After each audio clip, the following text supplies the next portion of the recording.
Shoutout po sa ating lahat at your service, Mr. Wildlife TV. Please do support and subscribe. Walang iba po ang ama ng Kalingap, Kuya Val Santos Matubang, Boss Kalingap Rav, at Ate Ina Vlogs. At please do support sa lahat po ng mga Kalingap charity vloggers or Kalingap partners. Once again, at your service, Mr. Wildlife TV, your Mr. Goodbye.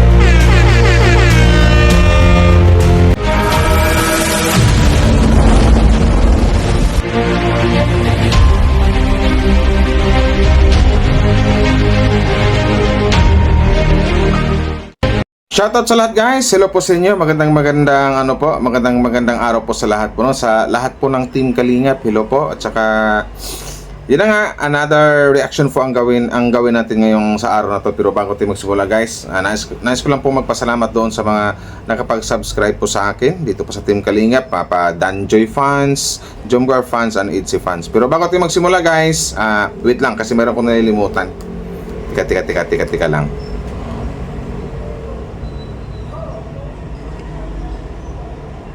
Oh, pula na. Wow, sana all red lips. So yun na nga guys, no? Ito na nga, meron tayong gawing reaction dito sa ano ngayon. Ito. Ang pula naman ng lips ko. Sana all. So yun na nga. Suportahan po natin ang buong Team Kalingap. Kuya Val Santos Matubang, Boss Kalingap Rab, at Edna Vlogs. At suportahan din po natin ang mga Kalingap charity vloggers or mga Kalingap partners. So ito na guys, no? Shoutout na pala sa lahat ng mga Edsi fans at maraming salamat sa mga nag-like and share sa video ko na ito. Thank you very much po sa Jomcar fans and sa Danjoy fans. So ito na nga, bigyan na natin ng konting reaction or sabihin natin, pangaralan natin to joke ito. Hindi naman natin awayin kasi alam ko for me kasi hindi ko pa, bago lang ko dito sa EDSI nag-ikot-ikot.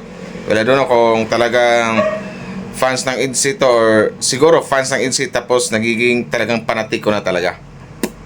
Pero ang pula ng lips ko. Ang nangyari kasi ganito. Nakita ko rin sa Facebook sa mga post, sabi rin sa akin ni Miss Imslep na bakit ganito yung ginawa nila, yung dalawang picture ni Viancy at saka ni Ido or ni Wifey at saka ni kanyang hubby na picture. Di ba? Uso na ngayon yung mga edit na picture na magkatabi na picture, pagtabihin yung picture or something like na magkatabi sa picture tapos gawa ng video, kumbaga ipahalik. So doon naman para sa akin, for me wag po ma-open po, sana wag ma-open ang nito. Wag ma-offend yung taong inano ko nito na si hindi ko na lang banggitin ang pangalan siguro or pwede naman siguro banggitin natin yung pangalan. Wait lang. Ang pangalan kasi niya dito ay si I think Dan Aris ba yun? Basta Aris yung Dan Aris, correct me if I'm wrong, Dan Aris yung pangalan niya. Para sa akin Paps, no, magandang araw sa iyo, pero maling-mali po yung maling-mali po yung ginawa mong ganun. Kasi unang-una, alam ko namang alam mo kung talagang EDSI fans ka na wala pang 18 years old si Viancy. 17 pa lang. So I think this year pa siya mag-18. So for example na lang, hindi ko mapanood ng magulang niya yan na ganun. Kasi parang for me parang nawalan ka ng respeto o respect doon sa kay Viancy or sa EDSI Love Team or doon sa magulang ni Viancy. Lalong-lalo kay Boss Kalingap Rab or sa Team Kalingap. Kasi hindi na po 'yun hindi ko po masasabi na yung pag-edit mo ng picture na pinaghalik mo yung dalawa or nag-kiss yung dalawa, hindi na po 'yun nakakilig. For me, kabastos-bastos na po 'yun. So kahit sinong fan siguro ng EDSI magagalit sa'yo or makakomment talaga ng hindi maganda doon. So ano na lang masasabi kayo ng mga family ni Viancy about dito, baka maano pa si Boss Kalingap Rab tsaka sila ni Kuya Val, di ba? Pangit naman po yun. Dapat pa next time mag-ingat-ingat po kung talagang literal kinilig ka sa EDSI, wag na yung mag-edit ng mga ganyan kasi unang-una ang bata pa ni EDSI, kumbaga hindi pa swak sa kanya na mag-edit ng ganon. Saka yun na nga, para for me na kabastos-bastos po yun na parang nawalan ka ng respeto or something like na sabihin natin siguro nadala ka sa kilig pero maling-mali po yun. Madawi ka mag-edit ng gano'n na pinag-kiss mo yung dalawa, thumbs down po ako doon. Hindi po yung kaya-aya. Pangit po talaga yon. So, sana wag naman po gano'n next time. Paano na kung mapansin ka ng ibang reactor ng Kalingap na talagang kung talagang batikusin ka, di ba? Tsaka yan din ang isa sa mga dahilan na mag-cause na yan din isa sa dahilan na sabihin natin magkaroon pa ng maraming kasi alam mo na maraming basher ngayon ng IDC or si Viancy, maraming nambabash ngayon sa batang yan, pero nang dahil sa video na yan baka lalo pang mabash ang bata, mapagsabihan ng mga gito ganyan o mapagsabihan pa ng mga below the belt na mga salita, panghuhusga, pangpupuna, sabihan ganito ganyan nang dahil sa edit mo na video. So next time sana isa na mag-ingat po. Kung talagang mahal mo ang IDC, i-delete mo yung video na yan, wag mo nang yung inedit mo, i-delete mo na, wag mo nang anuhin kasi maawa ka naman sa kay Viancy. Baka mabash pa ng mabash yung bata na yan. Wala namang ginawang masama yan, di ba? Saka nakakaya sa magulang ni Viancy, nakakaya sa Team Kalingap. Nako, baka ma-content ka pa ni Boss Kalingap Rab, ni Kuya Val Santos Matubang. Kasi pinakiingatan nila pag sinabing IDC kasi isa yan sa mga trending dito sa Team Kalingap na Love Team. IDC, Jumcar, Danjoy, di ba? Pangit po yun. Huwag naman po ganun yung gawa kasi kung ipagpalagay natin na kung anak mo yun, nakita mo, for example lang, ilagay kita sa pwesto ng magulang ni Viancy, for example, na nakita mo na yung anak mo ginawa ng video ng ganon, yung picture, edit yung picture, tapos pinaghalik, pinag-kiss, kahit sinong magulang mga galit talaga. Bakit ganon? Unang-una, bata pa ni Viancy, wala pang 18 years old di ba? Ang pangit po nun. So thumbs down, yung gawa mo thumbs down, hindi po yun nakakilig. Bagkos mag-create pa ng bashing yun para kay Viancy. Na alam mo na maraming bashers ngayon si Viancy, tapos gagawa ka pa ng ganon. Ano na naman sasabihin ng mga basher ni Viancy? Baka lalong mabash yung bata nang dahil sa pinagagawa mo. Maling-mali po yun. Ano pangalan mo? Dan Ares ba yun? Areseta Filido? Yung last niya, Dan Ares. Maling-mali po yun na Boss Sir Amo. Kung ganun po yung gawa mo. Kasi pagpalagay ko, for example, kung ikaw yung tatay ni Viancy, malamang magagalit ka talaga. Bakit ginaganyan yung edit ng picture ng anak ko? Diba? Samantalang sa picture yun, makatabi lang yung dalawa. Picture lang, tamang picture. Pero ang ginawan mo pa ng pinag-kiss mo yung dalawa. Ang pangit po nun. Hindi po yung kaya-aya. So magkaroon pa ng basher nun si Viancy. Baka pang sabihin ng mga basher na si Viancy, ganito ganyan, etc. ganito ganyan, di ba? Huwag naman po ganun. Kasi ang pangit nun.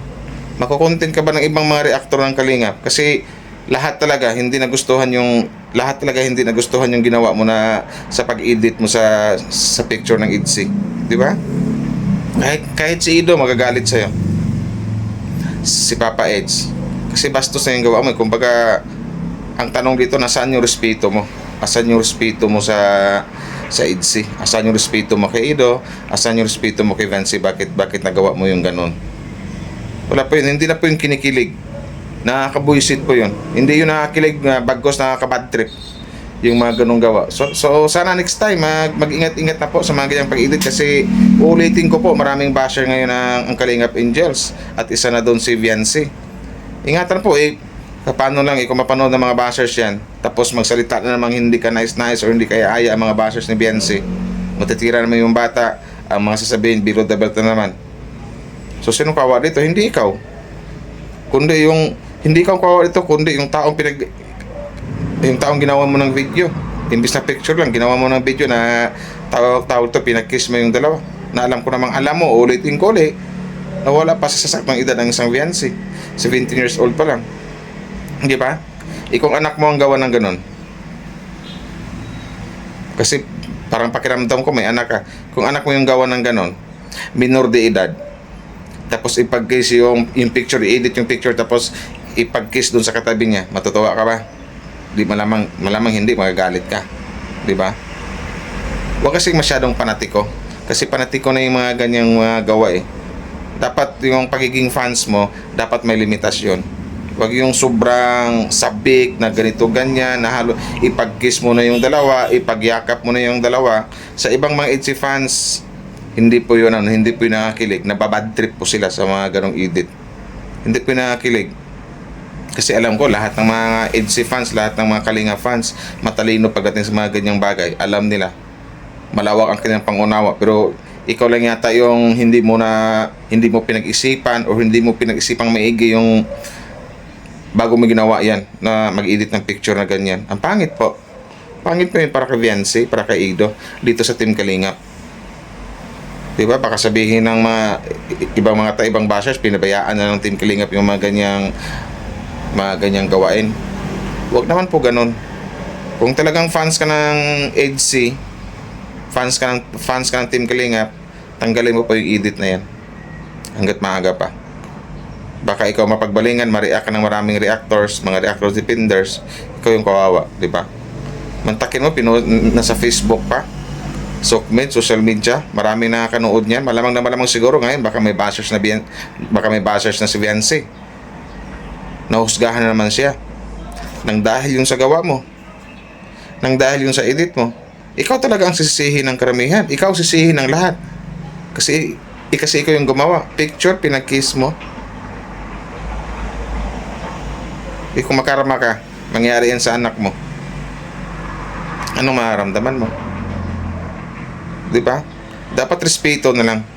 Respect na lang kay Kuya Bal, kay Boss Kalinga Prab, lalong-lalo kay Viancy at saka sa family ni Viancy. Respeto naman po, kasi kung sa'yo gawin yan, malamang magagalit ka talaga. Paano yun ngayon? Kung magkaroon ng basher si Viancy, madagdagan yung mga nang babas kay Viancy, kasi alam natin maraming naiinggit sa batang yan. Tapos madagdagan pa sa ginawa mo na nag-edit ka ng picture, ginawa mong video na pinag-kiss mo yung dalawa. Buong akala mo ba matutuwa si Viancy pag napanood niyan? Buong akala mo ba matutuwa si Ido pag napanood ni Ido yan? At baka inakala mo matutuwa ang family ni Viancy pag napanood yung edit mo.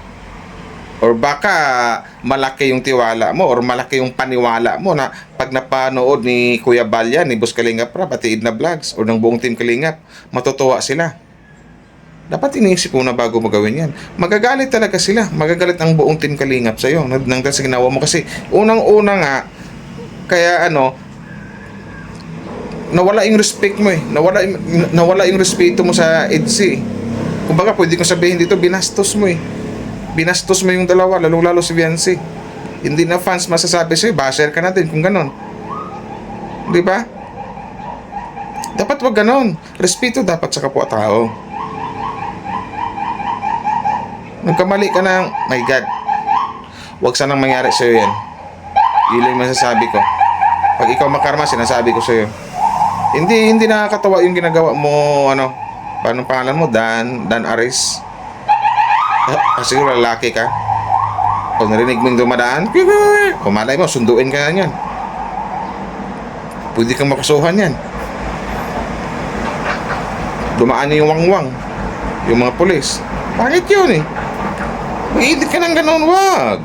It's very, my God, nakakahiya. Nakakahiya dun sa mga tao. Pinasaya na kayo lahat pinakilig na kayo, tapos igawan nyo pa ng ganyan. Ulitin ko, Paps, yung ginawa mo, hindi po yung nakakakilig. Pagkos nakakabad trip. Alam ko, maraming mga EDC fans o halos lahat ng mga EDC fans magagalit sa'yo. Aawayin ka. Di ba?